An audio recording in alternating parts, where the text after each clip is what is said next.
L'invité du matin avec Toyota Location. Louez votre Toyota Hilux à partir de 5 500 francs par jour seulement. Et ce matin, nous allons parler sciences puisque nous sommes en compagnie de Frédéric Barrière. Bonjour. Bonjour Nicolas. Vous présidez Fait des Sciences, alors une voix bien connue sur Radio Rythme Bleu, mais on ne va pas vous interroger évidemment sur la rubrique Allons enfants, on va parler de la Fête des Sciences, c'est en ce moment. Déjà, qu'est-ce que c'est que Fait des Sciences ? Alors, Fait des Sciences est une nouvelle association qui a été créée l'année dernière, au mois d'octobre, et qui regroupe 5 associations de diffusion de la culture scientifique, parmi lesquelles l'AS de Maths, Améthyste, qui est une association de géologues, l'Association calédonienne d'astronomie, Numérique pour tous et l'association Symbiose, j'en oublie peut-être une.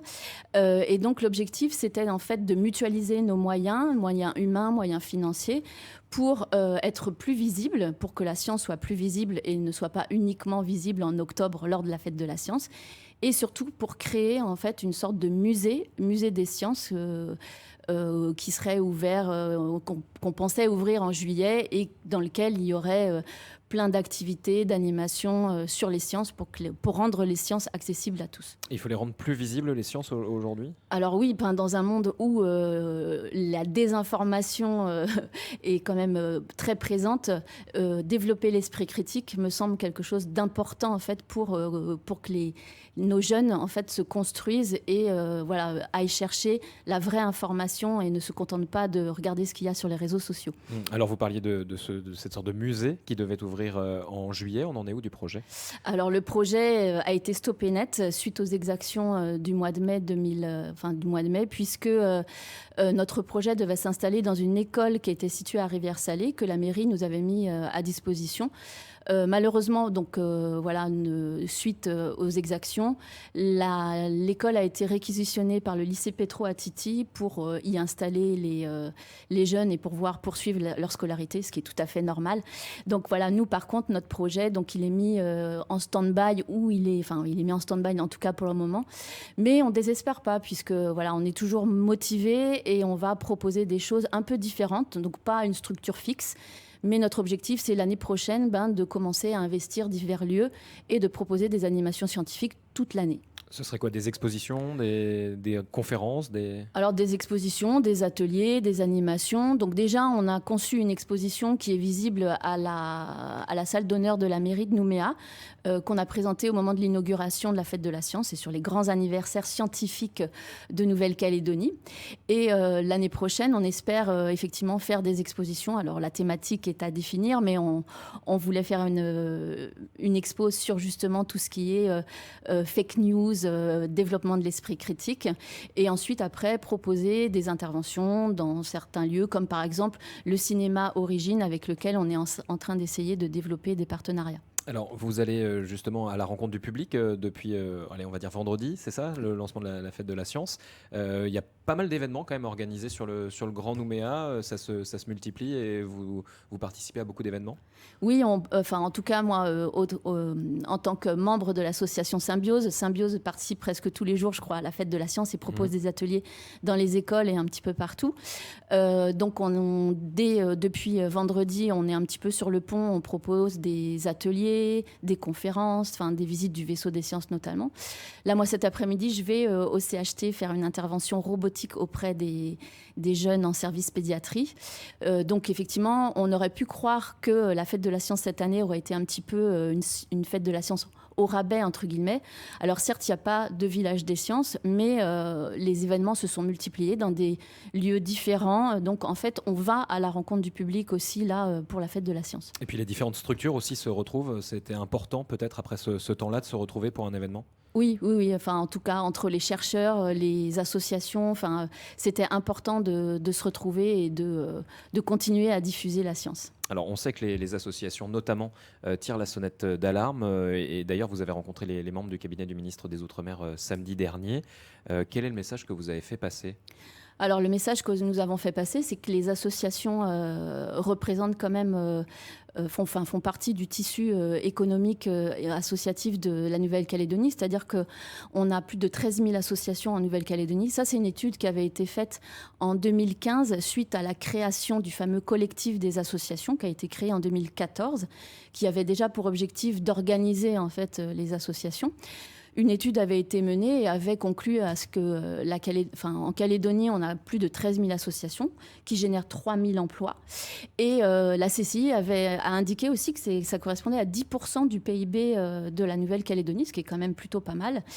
Et donc, en fait, après avoir souligné ce rôle des associations, rôle économique, mais aussi rôle d'un point de vue mission, puisque certaines associations accomplissent des missions d'intérêt collectif, enfin des missions de service public aussi, on voulait lui demander une aide parce que certaines associations sont en mode survie. Certaines ont déjà fermé, mis la clé sous la porte.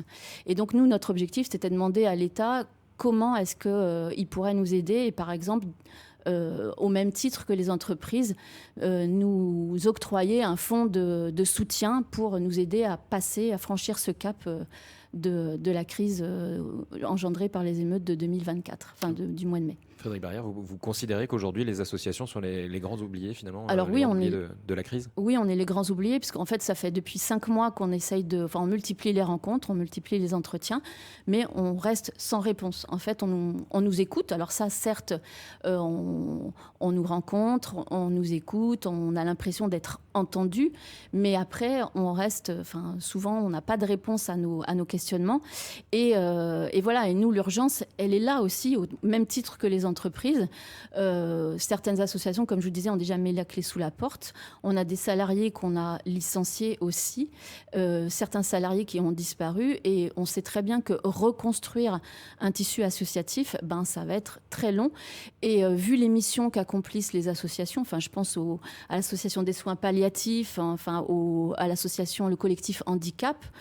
Voilà, c'est des missions qui sont importantes au niveau social et si elles disparaissent, ces associations, ça risque d'être très compliqué à remettre tout ça en place. Et ça vient de quoi, selon vous? C'est une méconnaissance du tissu associatif, de son rôle et puis du fait qu'il y ait aussi un certain nombre de salariés derrière, le fait d'être oublié ou... Alors, je pense qu'il y a un défaut d'organisation de notre part, effectivement, puisque on avait essayé de s'organiser en 2014, ça n'a pas abouti.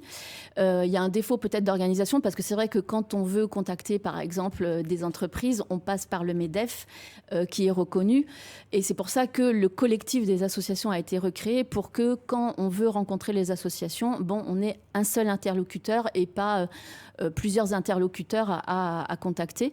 Donc il y a ça de notre part effectivement, mais il y a aussi une méconnaissance du rôle que peuvent jouer les associations dans leur mission, mais aussi dans le tissu économique, puisque c'est ce que je disais, 10% du PIB.